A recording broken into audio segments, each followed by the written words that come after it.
ಸ್ವರೂಪ ಡಾಕ್ಟರ್ ಮಹಂತ ಪ್ರಭು ಮಹಾಸ್ವಾಮಿಗಳು ವಿರಕ್ಮಠ ಸೇಗುಣಸಿ ಪರಮ ಪೂಜ್ಯರಿಂದ ಉಪದೇಶಾಮೃತವನ್ನು ನಾವು ನೀವೆಲ್ಲರೂ ಕೇಳಿ ಇವತ್ತಿನ ಈ ಭವ್ಯವಾಗಿರುವಂತಹ ವೇದಿಕೆಯ ದಿವ್ಯ ಸನ್ನಿಧಾನವನ್ನು ವಹಿಸಿಕೊಂಡು ತಮಗೆಲ್ಲರಿಗೂ ದರ್ಶನ ಆಶೀರ್ವಚನವನ್ನು ಕರುಣಿಸಲಿರುವಂತಹ ನಮ್ಮ ದಿನಮಾನದ ಅತ್ಯಂತ ಅಪರೂಪದ ಯತಿವರೇಣ್ಯರು ಆದರ್ಶ ಯುವ ಯತಿಗಳು ಆಗಿರುವಂತಹ ಕೊಪ್ಪಳದ ಜಗದ್ಗುರು ಮಹಾಸನ್ನಿಧಿಯವರ ಪವಿತ್ರ ಚರಣಗಳಲ್ಲಿ ಭಕ್ತಿ ಪುರಸ್ಸರವಾದ ಪ್ರಣಾಮಗಳನ್ನು ಸಲ್ಲಿಸಿ ಈ ಕಾರ್ಯಕ್ರಮದ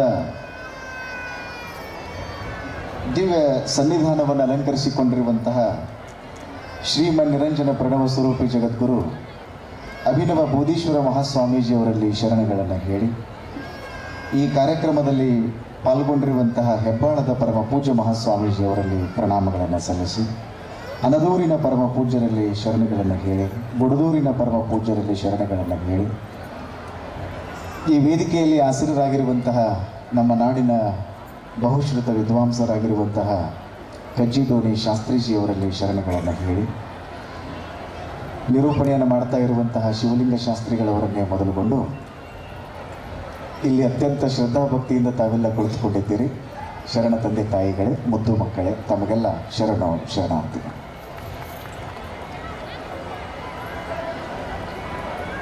ನಾನು ಇದೀಗ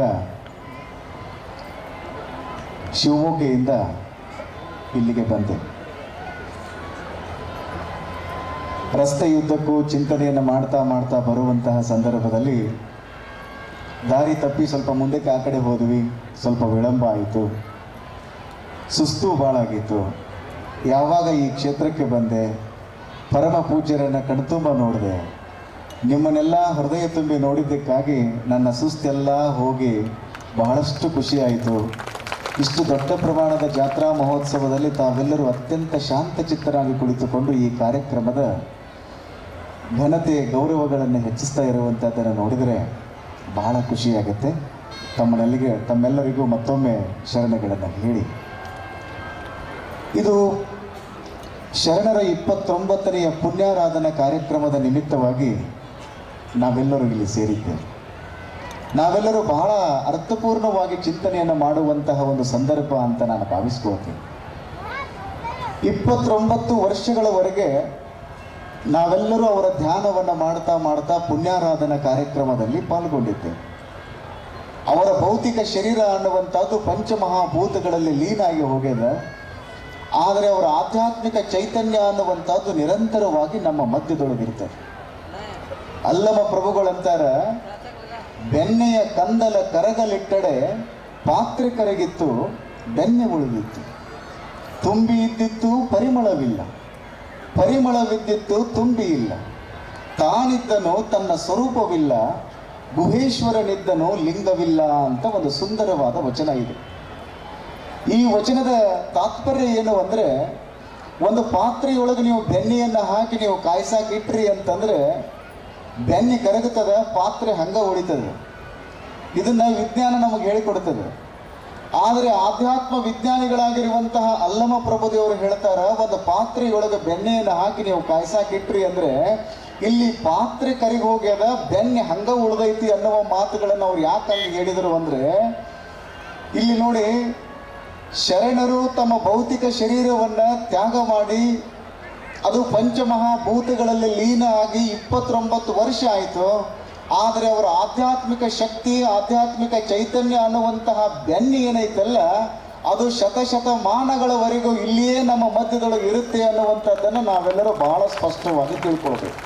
ಈ ಪಾತ್ರೆ ಅನ್ನುವಂಥದ್ದು ಕರಿಗೆ ಹೋಗ್ತದೆ, ಆಧ್ಯಾತ್ಮಿಕ ಚೈತನ್ಯ ಅನ್ನುವಂಥದ್ದು ನಿರಂತರವಾಗಿ ನಮ್ಮ ಮಧ್ಯೆ ಇರ್ತದೆ. ನಮ್ಮ ಭಾರತದ ಅತ್ಯಂತ ಅದ್ಭುತವಾಗಿರುವಂತಹ ಸಂಪತ್ತು ಏನು ಅಂದರೆ ಆಧ್ಯಾತ್ಮಿಕವಾಗಿರುವಂತಹ ಸಂಪತ್ತು ಅಂತ ನಾವು ಮಾತಾಡ್ತೀವಿ. ಆಧ್ಯಾತ್ಮವಿಲ್ಲದ ವಿದ್ಯೆ, ರಾಮನಿಲ್ಲದ ಅಯೋಧ್ಯೆ ಅನ್ನುವ ಮಾತುಗಳನ್ನು ನಾವು ಕೇಳ್ತಿರ್ತೀವಿ. ನೀವು ಆಧ್ಯಾತ್ಮದ ಕಡೆಗೆ ಚಿಂತನೆಯನ್ನು ಮಾಡಬೇಕು, ಆಧ್ಯಾತ್ಮದ ಕುರಿತಾಗಿ ಚಿಂತನೆಯನ್ನು ಮಾಡಬೇಕು. ನಮ್ಮ ನಾಡಿನ ಅತ್ಯಂತ ಅಪರೂಪ ಯತಿವರೇಣ್ಯರ ಜೀವನ ದರ್ಶನವನ್ನು ಮಾಡಿಕೊಂಡು ನಮ್ಮ ಜೀವನವನ್ನು ಪಾವನ ಮಾಡಿಕೊಳ್ಳುವಂತಹ ಒಂದು ಸುಭಗ ಸುಂದರವಾಗಿರುವಂತಹ ಕಾರ್ಯಕ್ರಮದಲ್ಲಿ ನಾವೆಲ್ಲರೂ ಪಾಲ್ಗೊಂಡಿದ್ದೇವೆ. ನಾನು ನಮ್ಮ ಗುರುಗಳ ಜೊತೆಗೆ ಯುರೋಪ್ ದೇಶಕ್ಕೆ ಹೋಗಿದ್ದೆ. ಅಲ್ಲಿ ಒಬ್ಬ ಗೈಡ್ ನಮಗೆಲ್ಲ ತೋರಿಸ್ತಾ ಇದ್ದ. ನಮಗೆ ತೋರಿಸುವಾಗಲೆಲ್ಲ ಏನು ಹೇಳ್ತಿದ್ದ ಅಂದರೆ, ಸ್ವಾಮೀಜಿ ಇದರ ದೇಕಿಯೇ ಅಂತ ಹೇಳಿ ನಮ್ಮ ಭಾರತ ದೇಶದವನ್ನೇ ಅಲ್ಲಿ ಹೋಗಿ ಸೆಟಲ್ ಆಗಿ ಅಲ್ಲಿಯೇ ಸಿಟಿಜನ್ಶಿಪ್ ತೆಗೆದುಕೊಂಡು ನಮ್ಮ ದೇಶದ ಬಗ್ಗೆ ಮಾತಾಡ್ತಾ ಹೇಳ್ತಿದ್ದ. ಯುರೋಪ್ ದೇಶದೊಳಗಿರುವಂತಹ ಬಹುಮಹಡಿ ಕಟ್ಟಡಗಳು ನಿಮ್ಮ ಭಾರತ ದೇಶಕ್ಕೆ ಬರಬೇಕಾಗಿತ್ತು ಅಂದರೆ ಕನಿಷ್ಠ ಪಕ್ಷ ಒಂದು 100 ವರ್ಷ ಕಾಯಬೇಕು ಅಂತ ಹೇಳಿದ. ಗಾಡಿ ಮುಂದಕ್ಕೆ ಹೋಗ್ತಿತ್ತು. ಮತ್ತೆ ಹೇಳ್ದ, ಯುರೋಪ್ ದೇಶದೊಳಗಿರುವಂತಹ ವಿಶಾಲವಾದ ರಸ್ತೆಗಳು ನಿಮ್ಮ ಭಾರತಕ್ಕೆ ಬರಬೇಕಾಗಿತ್ತು ಅಂದರೆ ಕನಿಷ್ಠ ಪಕ್ಷ ಒಂದು 100 ವರ್ಷ ಕಾಯಬೇಕು ಅಂತ ಹೇಳ್ದ. ನನಗೆ ಕಸಿವಿಸಿ ಆಗಕ್ಕೆ ಚಾಲೂ ಆಯಿತು. ಗಾಡಿ ಮತ್ತಷ್ಟು ಮುಂದಕ್ಕೆ ಹೋದಾಗ ಹೇಳ್ದ, ಯುರೋಪ್ ದೇಶದೊಳಗಿರುವಂತಹ ಶಿಸ್ತು ಸ್ವಚ್ಛತೆ ಭಾರತಕ್ಕೆ ಬರಬೇಕಾಗಿತ್ತು ಅಂದರೆ ಕನಿಷ್ಠ ಪಕ್ಷ ಒಂದು 100 ವರ್ಷ ನೀವು ಕಾಯಬೇಕು ಅಂತ ಹೇಳ್ದ. ಎಲ್ಲ ಪ್ರವಾಸವನ್ನು ಮುಗಿಸಿ ನಾನು ಬರುವಂಥ ಸಂದರ್ಭದಲ್ಲಿ ನಾನು ಹೇಳಿದೆ, ಯುರೋಪ್ ದೇಶದೊಳಗಿರುವಂತಹ ಬಹುಮಹಡಿ ಕಟ್ಟಡಗಳು ಭಾರತಕ್ಕೆ ಬರಬೇಕಾಗಿತ್ತು ಅಂದರೆ ಒಂದು 100 ವರ್ಷ ಕಾಯಬೇಕು. ಯುರೋಪ್ ದೇಶದೊಳಗಿರುವಂತಹ ಶಿಸ್ತು ಸ್ವಚ್ಛತೆ ಭಾರತಕ್ಕೆ ಬರಬೇಕಾಗಿತ್ತು ಅಂದರೆ ಒಂದು 100 ವರ್ಷ ಕಾಯಬೇಕು. ಯುರೋಪ್ ದೇಶದೊಳಗಿರುವಂತಹ ವಿಶಾಲವಾದ ರಸ್ತೆಗಳು ಭಾರತಕ್ಕೆ ಬರಬೇಕಾಗಿತ್ತು ಅಂದರೆ ಒಂದು 100 ವರ್ಷ ಕಾಯಬೇಕಂದು ಭಾಳ ಚಲೋ ಹೇಳಿದೆಪ್ಪ. ಆದರೆ ಭಾರತ ದೇಶದೊಳಗಿರುವಂತಹ ಆಧ್ಯಾತ್ಮ ಯುರೋಪಕ್ಕೆ ಬರಬೇಕಾಗಿತ್ತು ಅಂದರೆ ನೀವೆಲ್ಲರೂ ಕನಿಷ್ಠ ಪಕ್ಷ ಒಂದು 1000 ವರ್ಷ ನೀವು ಕಾಯಬೇಕು ಅನ್ನುವ ಮಾತುಗಳನ್ನು ನಾನು ಹೇಳಿದೆ. ನೀವು ಯುರೋಪ್ ದೇಶದ ಭೌತಿಕವಾಗಿರುವಂತಹ ಸೌಕರ್ಯದ ದೇಶಗಳನ್ನು ಒಂದು ತಕ್ಕಡಿಯೊಳಗೆ ಹಾಕಿ ನಮ್ಮ ಭಾರತವನ್ನು ಮತ್ತೊಂದು ತಕ್ಕಡಿಯೊಳಗೆ ಹಾಕಿದಿರಿ ಅಂದರೆ ಭಾರತ ನಿಮಗೆ ಸಪ್ಪಕ್ಕೆ ಕಾಣಿಸ್ತದೆ. ಆದರೆ ಆಧ್ಯಾತ್ಮಿಕವಾಗಿ ನೀವು ನೋಡೋದಕ್ಕೆ ಪ್ರಾರಂಭ ಮಾಡಿದಿರಿ ಅಂದರೆ ಭಾರತನೇ ಇಡೀ ಜಗತ್ತಿನಲ್ಲಿ ವಿಶ್ವಗುರು ರಾಷ್ಟ್ರ ಅನ್ನುವಂಥದ್ದನ್ನು ನಾವೆಲ್ಲರೂ ಹೆಮ್ಮೆಯಿಂದ ಹೇಳುವಂತಹ ಒಂದು ಸಂದರ್ಭದಲ್ಲಿ ನಾವೆಲ್ಲ ಇದ್ದೇವೆ. ನಾವೆಲ್ಲ ಅರ್ಥ ಮಾಡ್ಕೊಳ್ಬೇಕು, ಭಾರತೀಯರಾಗಿ ನೀವು ಹುಟ್ಟಿ ಆಧ್ಯಾತ್ಮದ ಕಡೆಗೆ ನಿಮಗೆ ಒಲವಿರಲಿಲ್ಲ ಅಂದರೆ ನೀವು ಭೌತಿಕವಾಗಿ ಭಾರತೀಯರಾಗಬಹುದು, ಆದರೆ ಆಧ್ಯಾತ್ಮಿಕವಾಗಿ ನೀವು ಭಾರತೀಯರಾಗೋದಕ್ಕೆ ಸಾಧ್ಯ ಇಲ್ಲ. ನಿಮ್ಮ ಚಿಂತನೆ ನಿಮ್ಮ ಅನ್ವೇಷಣೆ ಏನೇ ಇದ್ರೂ ಕೂಡ ಅದು ಆಧ್ಯಾತ್ಮದ ಕಡೆಗೆ ಚಿಂತನೆ ಮಾಡಬೇಕು, ಆತ್ಮದ ಕುರಿತಾಗಿ ಚಿಂತನೆ ಮಾಡಬೇಕು, ಆತ್ಮೋನ್ನತಿಯನ್ನು ಹೆಂಗೆ ಮಾಡ್ಕೊಳ್ಬೇಕು ಅನ್ನುವಂಥದ್ರ ಬಗ್ಗೆ ನಾವೆಲ್ಲರೂ ಗಮನವನ್ನು ಹರಿಸಬೇಕಾಗಿರುವಂತಹ ಒಂದು ಸತ್ಯ ಸಂಗತಿಯನ್ನು ನಾವೆಲ್ಲರೂ ಅರ್ಥ ಮಾಡ್ಕೊಳ್ಬೇಕು. ಅದಕ್ಕೇನೆ ಎಲ್ಲರೂ ನಮ್ಮಲ್ಲಿ ಏನು ಮಾಡಿದರು ಅಂದರೆ ಗುರುಗಳ ಹತ್ರ ಮುಖ ಮಾಡಿದರು. ಎಂಥ ಗುರು ಪರಂಪರೆ ನಮ್ಮ ನಾಡಿನೊಳಗದೆ ಅಂದರೆ ನಾವೆಲ್ಲರೂ ಹೆಮ್ಮೆ ಪಡಬೇಕು. ಬುದ್ಧನ ಕಾಲದೊಳಗೆ ಆಮ್ರಪಾಲಿ ಅನ್ನುವಂಥ ಒಬ್ಬ ಹೆಣ್ಮಗಳಿದ್ದಳ್ರಿ.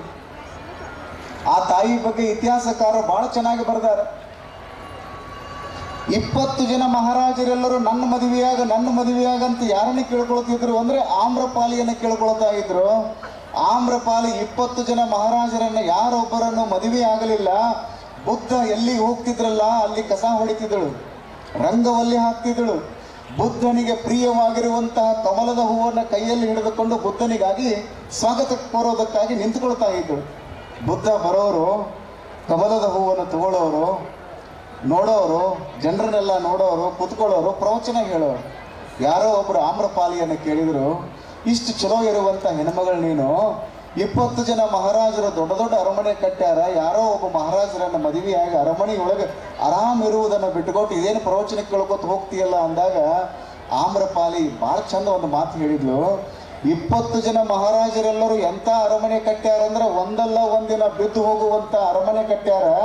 ನನ್ನ ಗುರು ಬುದ್ಧ ಏನದಾನಲ್ಲ ಎಂದೂ ಬೀಳಲಾರದಂತಹ ಅರಿವಿನ ಮನೆ ಕಟ್ಟ್ಯಾನ, ಅರಮನೆಗಿಂತನೂ ಅರಿವಿನ ಮನೆ ಬಹಳ ದೊಡ್ಡದು ಅನ್ನುವ ಮಾತುಗಳನ್ನು ಆಮ್ರಪಾಲಿ ಹೇಳಿದಳು ಅಂತ ಹೇಳಿ. ಯಾಕಂಗೆ ಹೇಳಿದ್ಲು ಹೇಳಿ?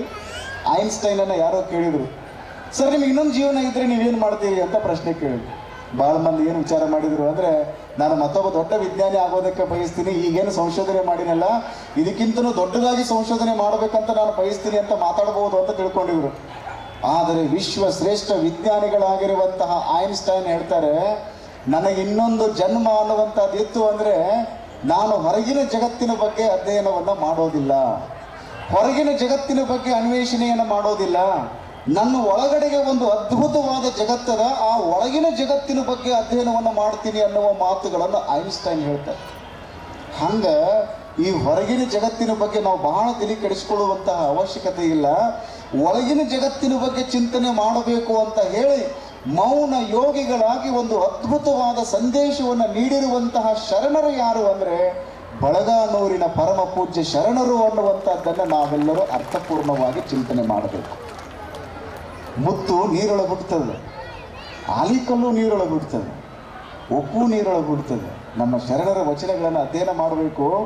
ಅವ್ರು ಹೇಳ್ತಾರೆ ಉಪ್ಪು ಕರಗುತ್ತದೆ, ಆಲಿಕಲ್ಲು ಕರಗುತ್ತಾವ, ಆದರೆ ಮುತ್ತು ಎಂದಿಗೂ ಕರಗಂಗಿಲ್ಲ. ನಾವು ಚಿಂತನೆ ಮಾಡಬೇಕು. ಆಲಿಕಲ್ಲು ಅಂದರೆ ಗೊತ್ತಾಗ್ತದೆ ಅಲ್ಲ, ನಾವು ಆಡೋ ಭಾಷೆಯೊಳಗೆ ಆನಿಕಲ್ಲು ಅಂತೀವಿ ನೋಡಿ. ಮಳೆ ಒಳಗೆ ಬೀಳ್ತಾವೆ, ಯಾವಾಗ ಬೀಳ್ತಾವ ಯಾವಾಗ ಕರಗುತ್ತಾವ ನಮಗೆ ಗೊತ್ತಾಗಂಗಿಲ್ಲ. ಹಂಗೆ ನಮ್ಮ ಜನರೊಳಗೂ ಒಂದಿಷ್ಟು ಮಂದಿ ಇರ್ತಾರೆ, ಆಲಿಕಲ್ಲಿನಂಗೆ ಬದುಕ್ತಾರೆ. ಅವ್ರು ಯಾವಾಗ ಹುಟ್ಟುತ್ತಾರೆ ಯಾವಾಗ ಸಾಯ್ತಾರೆ ನಮಗೆ ಗೊತ್ತಾಗಂಗಿಲ್ಲ, ಅವ್ರಿಗೂ ಗೊತ್ತಾಗಂಗಿಲ್ಲ. ಇನ್ನೂ ಒಂದಿಷ್ಟು ಮಂದಿ ಹೆಂಗಿರ್ತಾರೆ ಅಂದ್ರೆ ಉಪ್ಪಿನಂಗೆ ಇರ್ತಾರೆ. ಅವರು ಮನೆಯೊಳಗೆ ಡೆಬ್ಬ್ಯಾಗನ ಬ್ಯಾಚ್ಗೆ ಕುತ್ಕೋತಾರೆ, ನೀರಾಗ ಹಾಕುತ್ತಾನ ಗಟ್ಟಿ ಇರ್ತಾವೆ, ನೀರಾಗ ಹಾಕಿದ ಮೇಲೆ ಅವು ಕರಿಗೆ ಹೋಗ್ತಾವೆ, ಅದ್ರೂ ಕರಿಗೆ ಹೋಗೇ ಬಿಡ್ತದೆ. ಇನ್ನೊಂದು ಏನದ ಅಂದ್ರೆ ನೀರಿನೊಳಗನ ಹುಟ್ಟುತ್ತದೆ, ಎಂದೂ ಕರಗಲಾರದಂತಹ ಶಾಶ್ವತ ಮುತ್ತು ಆಗ್ತದೆ. ಹಂಗೆ ಎಂದೂ ಕರಗಲಾರದಂತಹ ಶಾಶ್ವತ ಮುತ್ತು ಯಾರು ಅಂದ್ರೆ ಆಧ್ಯಾತ್ಮ ಲೋಕದ ಅನರ್ಘ್ಯ ರತ್ನರಾಗಿರುವಂತಹ ಬಳಗಾನೂರು ಶರಣರು ಅನ್ನುವಂತಹ ದಿವ್ಯ ವ್ಯಕ್ತಿಗಳು ಏನದಾರಲ್ಲ, ಅವರು ಎಂದಿಗೂ ಕರಗಂಗಿಲ್ಲ. ಅವರು ನಿರಂತರವಾಗಿ ನಮ್ಮ ಮಧ್ಯದೊಳಗಿರ್ತಾರೆ. ಯಾಕಿರ್ತಾರೆ ಹೇಳಿ? ಅವರು ದೇವರ ಕುರಿತಾಗಿ ಆರಾಧನೆಯನ್ನು ಮಾಡಿದಂಥವ್ರು, ಮೌನವಾಗಿ ಕುಳಿತುಕೊಂಡು ದೇವರ ಕುರಿತಾಗಿ ಚಿಂತನೆಯನ್ನು ಮಾಡಿದಂಥವ್ರು. ಹೊರಗಿನ ಜಗತ್ತಿನ ಬಗ್ಗೆ ಅವರು ತಲೆ ಕೆಡಿಸ್ಕೊಳ್ಳಕ್ಕೆ ಹೋಗಲಿಲ್ಲ, ಒಳಗಿನ ಜಗತ್ತಿನ ಕುರಿತಾಗಿ ಚಿಂತನೆಯನ್ನು ಮಾಡೋದಕ್ಕೆ ಹೊರಟರು. ಎಂಥ ಪರಿಣಾಮ ಆಯಿತು ಅಂದರೆ, ಒಬ್ಬ ಶರಣರು ಒಂದು ಕರೆಯನ್ನು ಕೊಟ್ಟುಬಿಟ್ರು ಅಂದರೆ ನೀವು ಲಕ್ಷ ಜನ ಎಲ್ಲ ಅವರ ಮಾತುಗಳನ್ನು ಕೇಳ್ತೀರಿ ಅಂದರೆ, ಅವರ ದಿವ್ಯ ಶಕ್ತಿಯ ಭವ್ಯ ಪರಂಪರೆಗೆ ನೀವು ಶತಕೋಟಿ ಶರಣಗಳನ್ನು ಸಮರ್ಪಣೆ ಮಾಡ್ತೀರಿ ಅಂದರೆ, ಆ ವ್ಯಕ್ತಿಯಲ್ಲಿರುವಂತಹ ಶಕ್ತಿ ಎಷ್ಟು ದೊಡ್ಡದು ಅನ್ನುವಂಥದ್ರ ಬಗ್ಗೆ ನಾವೆಲ್ಲ ಚಿಂತನೆ ಮಾಡಬೇಕು. ನೀವೆಲ್ಲರೂ ದೇವರ ಕುರಿತಾಗಿ ಆರಾಧನೆ ಮಾಡಬೇಕು. ಹಂಗೆ ಮಾಡಿದ್ರಿ ಅಂದರೆ ನಿಮಗೆ ಗೊತ್ತಿರಲಾರ್ದೇ ನಿಮ್ಮೊಳಗೊಂದು ಅದ್ಭುತವಾದ ಚೈತನ್ಯ ಬರ್ತದೆ. ಇದರ ಬಗ್ಗೆನೇ ನಾವು ಚಿಂತನೆ ಮಾಡಬೇಕು. ಒಬ್ಬ ಗುರುಗಳಿದ್ರು, ಶಿಷ್ಯರನ್ನೆಲ್ಲ ಕರ್ಕೊಂಡು ಹೊರಟಿದ್ರು. ಕಾಡಿನೊಳಗೆ ಹೋಗುವಂಥ ಸಂದರ್ಭದೊಳಗೆ ಶಿಷ್ಯರಿಗೆಲ್ಲ ಹೇಳಿದರು, ತಮ್ಮನ ಧ್ಯಾನ ಮಾಡ್ಬೇಕಂತ ಮಾಡೀನಿ ಅಂದರು. ಶಿಷ್ಯರು ಅಂದರು, ಅಪ್ಪ ಅವರು ಭಾಳ ಭಯಂಕರ ಕಾಡು ಐತ್ರಿ, ಇದು ಇಲ್ಲೇನು ಧ್ಯಾನ ಮಾಡ್ತೀರಿ, ಮಠಕ್ಕೆ ಹೋದ ಮೇಲೆ ಆಶ್ರಮಕ್ಕೆ ಹೋದ ಮೇಲೆ ಧ್ಯಾನ ಮಾಡುವಿರಂತೆ ಅಂತ ತಿಳ್ಕೊಂಡು ಎಲ್ಲ ಶಿಷ್ಯರು ಹೇಳಿದಾಗ ಗುರುಗಳು ಕೇಳಿಲ್ಲ. ಇಲ್ಲ, ನಾ ಧ್ಯಾನ ಮಾಡ್ಬೇಕು ಅನ್ಸಾಕತ್ತದ, ದೇವರೊಂದಿಗೆ ಒಂದಿಷ್ಟು ಮಾತಾಡ್ಬೇಕು ಅನ್ಸಾಕತ್ತದ, ನಿಮ್ಮ ಜೊತೆಗಿದ್ರೆ ಅದು ಆಗಂಗಿಲ್ಲ, ನಾ ಕಣ್ಣು ಮುಚ್ಚಿ ಕೂತ್ಕೋತೀನಿ ಅಂತ ತಿಳ್ಕೊಂಡು ಅಲ್ಲೇ ಕಾಡಿನೊಳಗೆ ಒಂದು ದೊಡ್ಡ ಒಂದು ಕಲ್ಲಿನ ಮೇಲೆ ಕುಳಿತುಕೊಂಡು ಧ್ಯಾನ ಮಾಡೋದಕ್ಕೆ ಪ್ರಾರಂಭ ಮಾಡಿದರು. 10 ನಿಮಿಷ ಆಗಿರಲಿಲ್ಲರಿ, ಆ ಕಡೆಯಿಂದ ಒಂದು ಹುಲಿ ಬಂತು. ಆ ಕಡೆಯಿಂದ ಒಂದು ಹುಲಿ ಗರ್ಜನೆ ಹಾಕೊಂತ ಬಂದಿದ್ದನ್ನು ನೋಡಿ ಶಿಷ್ಯರಂದ್ರು, ಇದು ಪಕ್ಕ ಹುಲಿ ಅದ, ಜೋರಾಗಿ ಗರ್ಜನೆ ಮಾಡಾಕತ್ತದ, ಇನ್ನೇನಾದ್ರೂ ಹೆಚ್ಚು ಕಡಿಮೆ ಆಯ್ತಂದ್ರೆ ನಮ್ಮನ್ನು ತಿಂತೈತಿ, ಅಪ್ಪಗಳನ್ನೂ ತಿಂತೈತಿ, ಹೆಂಗಾರೆ ಮಾಡಿ ಎಬ್ಸುನು ಅಂತ ತಿಳ್ಕೊಂಡು ಆ ಗುರುಗಳನ್ನ ಎಬ್ಸಾಕ್ ಹೋದ್ರು. ಅವರು ಕಣ್ಣು ಮುಚ್ಕೊಂಡು ದೇವರೊಂದಿಗೆ ಅನುಸಂಧಾನ ಮಾಡಾಕತ್ತಾರ್ರಿ. ಅವರಿಗೆ ಹೊರಗಿನ ಜಗತ್ತಿನ ಬಗ್ಗೆ ಗೊತ್ತಿಲ್ಲ, ಎಷ್ಟು ಎಬ್ಸಿದ್ರು ಗೊತ್ತಾಗಲಿಲ್ಲ, ಹೇಳಲಿಲ್ಲ. ಅನ್ಬಿಡ್ದ ಹುಲಿ ಸಪ್ಪು ಏನೈತಲ್ಲ ಸಮೀಪಕ್ಕೆ ಬಂದಂಗೆ ಆಗಾಕೈತು. ಅವ್ರಂದ್ರು, ಅಪ್ಪ ಅವ್ರಿಗೆ ಯಾರದಾರ ಹ್ಯಾಂಡ್ರೋ ಮಕ್ಕಳು, ನಮಗೆಲ್ಲರೂ ದಾರು, ಹೆಚ್ಚು ಕಡಿಮೆ ಆಯಿತು ಅಂದರೆ ನಮ್ಮನ್ನು ತಿಂದು ಬಿಡ್ತದೆ, ಏನಾರೇ ಮಾಡಿ ನಮ್ಮ ಜೀವನ ನಾವು ಉಳಿಸ್ಕೊಳ್ಳೋಣ ಅಂತ ತಿಳ್ಕೊಂಡು ಎಲ್ಲರೂ ಬಡ ಗಿಡ ಏರಿ ಕುತ್ಕೊಂಡ್ರಿ. ಒಂದು ಹುಲಿ ಬಂತು, ಅಪ್ಪ ಅವ್ರ ಹತ್ರನ ಬಂದು ಕುಳಿತುಕೊಳ್ತು. ಅಪ್ಪ ಅವ್ರಿಗೇನೂ ಮಾಡಲಿಲ್ಲ. ಒಂದು ಅರ್ಧ ತಾಸು ಆದಮೇಲೆ ಎದ್ದು ಹೋಗಿಬಿಡ್ತು. ಇವರು ಕೆಳಗಿಳಿದು ಬಂದರು. ಅಪ್ಪ ಅವ್ರ ಕಣ್ಣು ತೆಗೆದು ನೋಡ್ತಾರೆ. ಇಷ್ಟ ಗಾಬರಿ ಆಗಿರೋ ತಮ್ಮ ಅಂತ ಪ್ರಶ್ನೆ ಕೇಳಿದರು. ಏನಿಲ್ರಿ ಅಪ್ಪ ಅವರ, ದೊಡ್ಡದೊಂದು ಹುಲಿ ಬಂದಿತ್ತು, ಹೆಚ್ಚು ಕಡಿಮೆ ಆಗಿತ್ತಂದ್ರೆ ನಿಮ್ಮನ್ನು ತಿಂದ ಬಿಡ್ತಿತ್ತದು, ನಾವು ಜೀವ ಉಳಿಸ್ಕೊಳ್ಳೋ ಸಲುವಾಗಿ ಗಿಡ ಏರಿ ಕುತ್ಕೊಂಡಿದ್ವಿ, ನಮಗೇನೂ ಆಗಲಿಲ್ಲ, ನಿಮಗೂ ಏನೂ ಆಗಲಿಲ್ಲ, ಅದೇ ನಮ್ಮ ಬಾಳೆ ಬಂದ್ರಿ ಅಂತ ತಿಳ್ಕೊಂಡು ಅಂದರು. ಬರ್ರಿ ನಡೀರಿ ಶಾನೆ ಆಗಿರಿ ಅಂತ ತಿಳ್ಕೊಂಡು ಅಪ್ಪಗಳು ಕರ್ಕೊಂಡು ಮುಂದೆ ಬಂದಿರ್ರಿ. 1 ಕಿಲೋಮೀಟ್ರ್ ಕಾಡಿನೊಳಗೆ ಮುಂದೆ ಬಂದಿರಲಿಲ್ಲ. ಒಂದು ಸಣ್ಣ ಗುಂಗಿ ಹುಳ ಗುಯ್ ಅಂತ ಅಪ್ಪಗಳ ಹತ್ರ ಬರ್ತಿತ್ತು, ಕಿವಿ ಹತ್ರ ಪಟ್ಟ ತಿಂಗ್ ಬಡ್ಕೊಳ್ಳೋ, ಮತ್ತು ಗುಯ್ ಅಂತ ಈಚೆ ಕಡೆ ಕಿವಿ ಬರ್ತಿತ್ತು, ಮತ್ತು ಪಟ್ಟ ಅದು ಬಡ್ಕೊಳ್ಳೋದು. ಆ ಸಣ್ಣ ಗುಂಗಿ ಹುಳ ಇಷ್ಟು ಕಾಡಾಕೈತಲ್ರಿ ಅಪ್ಪಗಳನ್ನ. ಇವ್ರು ಹೆಗರಿನಲ್ಲಿ ಟವಲ್ ತೆಗೆದುಕೊಂಡು ಅದನ್ನು ಹಾರಿಸಿ ಓಡಿಸ್ಬೇಕು ಅನ್ಬಿಡ್ದು ಸಾಕಾಗಿ ಬಿಡ್ತೀರಿ ಇವರಿಗೆ. ಹಂಗೂ ಹಿಂಗೂ ಮಾಡಿ ಅದು ಗುಂಗಿ ಹುಳ ಓಡಿ ಹೋಯ್ತು. ಅಷ್ಟರೊಳಗನ ಒಬ್ಬ ಶಿಷ್ಯ ಭಾಳ ಶಾಣೆ ಆಗಿದ್ರಿ. ಅವ್ನು ಒಬ್ಬೊಬ್ರು ಶಿಷ್ಯರು ಭಾಳ ಶಾಣೆ ಇರ್ತಾರೆ, ನಿಮ್ಮ ತಲೆಯಾಗಿರ್ಲಿ ಎಂಥ ಶಾಣೆ ಇರ್ತಾರೆ ಅಂದ್ರೆ, ಒಬ್ಬ ಶಿಷ್ಯ ಗುರುಗಳನ್ನ ಕೇಳಿದಂತ, ಅಪ್ಪಗಳ ನೀವು ಊರಿಗೆ ಹೋಗಂದ್ರು ಹೋಗ್ಕೊಂಡ್ರಿ, ಬ್ಯಾಡ್ ಅಂದ್ರು ಹೋಗ್ಕೊಂಡ್ರಿ, ಏನು ಮಾಡ್ರಿ ಅಂದ. ಅವಾಗ ಗುರುಗಳು ಅಂದರು, ಬ್ಯಾಡ್ ಅಂದ್ರು ಹೋಗಿ ಅಂದ್ರೆ ಯಾರ್ದು ಕಿಮ್ಮತ್ತು ಹೋಗೋದ್ರಿ, ನಮ್ಮದೇ ಕಿಮ್ಮತ್ತು ಹೋಗ್ಬೇಕಲ್ಲ, ಹೋಗೋದು ಹೋಗ್ತೀಯಪ್ಪ ಜಲ್ದಿ ಬಾ ಅಂದ್ರಂತವ್ರು ಅಪ್ಪಗಳು. ಆ ಲೆಕ್ಕಕ್ಕಿರುವಂಥ ಶಿಷ್ಯರು ಒಬ್ಬರು ಇರ್ತಾರೆ. ಅವ ಶಿಷ್ಯ ಕೇಳ್ದ, ಅಪ್ಪ ಅವ್ರು ನಿಮ್ಮನ್ನೊಂದು ಪ್ರಶ್ನೆ ಕೇಳೇನ್ರಿ ಅಂತ ಕೇಳ್ದ. ಕೇಳಪ್ಪ ಅಂದರು. ನೀವು ಹಿಂದೆ ಧ್ಯಾನಕ್ಕೆ ಕೂತ್ಕೊಂಡಿದ್ರಿ, ದೊಡ್ಡ ಹುಲಿ ಬಂದರು ನಿಮಗೆ ಏನೂ ಮಾಡಲಿಲ್ಲ, ಈಗ ಸಣ್ಣ ಗುಂಗಿ ಹುಳ ಯಾಕೆ ಇಷ್ಟು ನಿಮ್ಮನ್ನ ಕಾಡಾಕತ್ತೈತ್ರಿ ಅಂದಾಗ ಅಪ್ಪಗಳು ಒಂದು ಬಂಗಾರದಂತ ಮಾತು ಹೇಳಿದ್ರು, ಹಿಂದೆ ನಾ ಧ್ಯಾನಕ್ಕೆ ಕೂತ್ಕೊಂಡಾಗ ದೊಡ್ಡ ಹುಲಿ ಬಂದ್ರು ನನಗೆ ಯಾಕೆ ಏನೋ ಮಾಡಲಿಲ್ಲ ಅಂದ್ರೆ ಆಗ ನಾ ದೇವ್ರ ಜೊತೆಗೆ ಇದ್ದಪ್ಪ. ಈಗ ಸಣ್ಣ ಗುಂಗಿ ಹುಳ ಯಾಕೆ ಇಷ್ಟು ಕಾಡಾಕತ್ತೈತಿ ಅಂದ್ರೆ ಈಗ ನಾನು ನಿಮ್ಮ ಜೊತೆ ಅದನ್ನಪ್ಪ, ಅದಕ್ಕೆ ಕಾಡಾಕತ್ತೈತಿ ಅಂತ ಹೇಳಿದ್ರಂತ. ನೀವು ದೇವರೊಂದಿಗೆ ಒಂದು ಅನುಸಂಧಾನ ಮಾಡಿದಾಗ ನಿಮ್ಮಲ್ಲಿ ಅಂತಸತ್ವ ಗಟ್ಟಿಯಾಗುತ್ತೆ. ಅದ್ರ ಬಗ್ಗೆ ನಾವು ಚಿಂತನೆ ಮಾಡಬೇಕು. ಈ ಭಾರತದೊಳಗಿರುವಂತಹ ದೊಡ್ಡ ದೊಡ್ಡ ಮಹಾತ್ಮರೆಲ್ಲರೂ ಕೂಡ ದೇವರೊಂದಿಗೆ ಚಿಂತನೆಯನ್ನು ಮಾಡ್ತಾ ಮಾಡ್ತಾ ಅವರೇ ದೇವರಾಗಿಬಿಟ್ರು. ಇದ್ರ ಬಗ್ಗೆ ನಾವೆಲ್ಲರೂ ಗಂಭೀರವಾಗಿ ಚಿಂತನೆಯನ್ನು ಮಾಡಬೇಕಾಗಿರುವಂತಹ ಒಂದು ಅನಿವಾರ್ಯ ಪ್ರಸಂಗದಲ್ಲಿ 21ನೇ ಶತಮಾನದಲ್ಲಿ ನಾವೆಲ್ಲರೂ ಬದುಕ್ತಾ ಇದ್ದೇವೆ. ಬಹಳ ಮಂದಿ ನಾವು ದೇವರ ಕುರಿತಾಗಿ ಅನ್ವೇಷಣೆಯನ್ನು ಮಾಡ್ತಾ ಮಾಡ್ತಾ ಮಾಡ್ತಾ ಹೊರಗಡೆ ಹುಡುಕಾಡ್ಕೋತ ಹೋಗ್ಬಿಟ್ಟಿವಿ ಅಂದ್ರೆ ದೇವರು ನಮಗೆ ಯಾವ ಕಾರಣಕ್ಕೂ ಕಾಣಂಗಿಲ್ಲ. ದೇವರು ಎಲ್ಲ ಕಡೆ ಅದಾನ ಅಂದ ಮೇಲೆ ಅವ ನಮ್ಮೊಳಗೂ ಅದಾನ ಅನ್ನುವಂಥದ್ರ ಬಗ್ಗೆ ನಾವು ಚಿಂತನೆಯನ್ನೇ ನಾವು ಮಾಡೋದಿಲ್ಲ. ಆ ಹಿನ್ನೆಲೆಯಲ್ಲಿ ದೇವರ ಕುರಿತಾಗಿ ನಿರಂತರವಾಗಿ ಚಿಂತನೆಯನ್ನು ಮಾಡ್ತಾ ಮಾಡ್ತಾ ಅವರ ಸಾಮೀಪ್ಯಕ್ಕೆ ಬರ್ತಾ ಇರುವಂತಹ ಪ್ರತಿಯೊಬ್ಬ ಭಕ್ತರಿಗೂ ಕೂಡ ಒಂದು ಅದ್ಭುತವಾಗಿರುವಂತಹ ದಿವ್ಯ ಶಕ್ತಿಯನ್ನು ಟ್ರಾನ್ಸ್ಫಾರ್ಮ್ ಮಾಡಿರುವಂತಹ ಒಂದು ಅಪರೂಪದ ದಿವ್ಯ ಚೇತನರಾಗಿ ಶರಣರು ನಮ್ಮ ಮಧ್ಯದಲ್ಲಿರುವಂಥದ್ದನ್ನು ನಾವೆಲ್ಲರೂ ಗಮನಿಸಬೇಕಾಗಿರುವಂತಹ ಒಂದು ಅಪರೂಪವಾದ ಸಂಗತಿ ಅಂತ ನಾನು ಈ ವೇದಿಕೆ ಮೂಲಕ ಹೇಳೋದಕ್ಕೆ ನಾನು ಬಯಸ್ತೇನೆ. ಒಬ್ಬ ಗುರು ಬಹಳ ದೊಡ್ಡದಾಗಿರುವಂತಹ ಶಕ್ತಿಯನ್ನು ಶಿಷ್ಯನಿಗೆ ವರ್ಗಾವಣೆ ಮಾಡ್ತಾನೆ. ಒಬ್ಬ ಗುರು ಬಹಳ ದೊಡ್ಡದಾಗಿರುವಂತಹ ಶಕ್ತಿಯನ್ನು ಶಿಷ್ಯನಿಗೆ ಧಾರೆ ಎರಿತಾನೆ. ಎಷ್ಟರವರೆಗೆ ಧಾರೆ ಎರಿತಾನ ಅಂದ್ರೆ ನನ್ನನ್ನು ಮೀರಿಸಿ ಶಿಷ್ಯ ಬೆಳಿಬೇಕು ಅನ್ನುವಂಥದ್ರ ಕುರಿತಾಗಿ ಗುರು ಚಿಂತನೆಯನ್ನು ಮಾಡ್ತಾನ. ಇದ್ರ ಬಗ್ಗೆ ಬಹಳ ದೊಡ್ಡದಾಗಿರುವಂತಹ ಪರಂಪರೆಯ ಕುರಿತಾಗಿ ನಾವು ಓತಪ್ರೋತವಾಗಿ ಪುಂಖಾನುಪುಂಖವಾಗಿ ಮಾತಾಡಬಹುದು.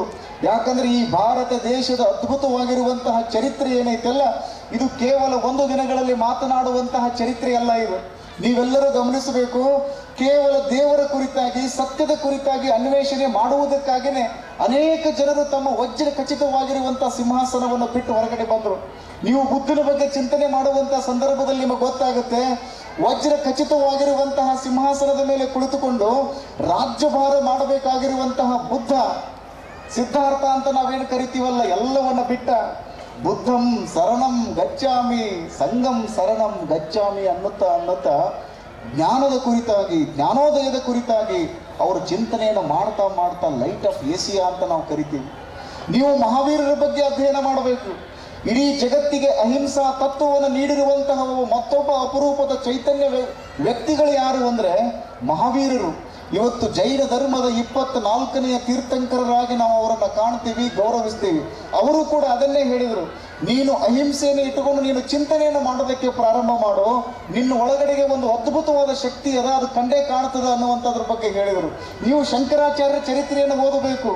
ಶಂಕರಾಚಾರ್ಯರು ಕೂಡ ಪ್ರತಿಷ್ಠಿತವಾಗಿರುವಂತಹ ಮಠಗಳನ್ನು ಸ್ಥಾಪನೆ ಮಾಡಿ ಅದ್ಭುತವಾಗಿರುವಂತಹ ವೇದಾಂತದ ಉಪದೇಶವನ್ನು ಮಾಡಿರುವಂತಹ ಶಂಕರಾಚಾರ್ಯರು ಬ್ರಹ್ಮ ಸತ್ಯದ ಕುರಿತಾಗಿ ಅದ್ಭುತವಾದ ಚಿಂತನೆಯನ್ನು ಹೊರಗೆ ಹಾಕ್ತಾರೆ.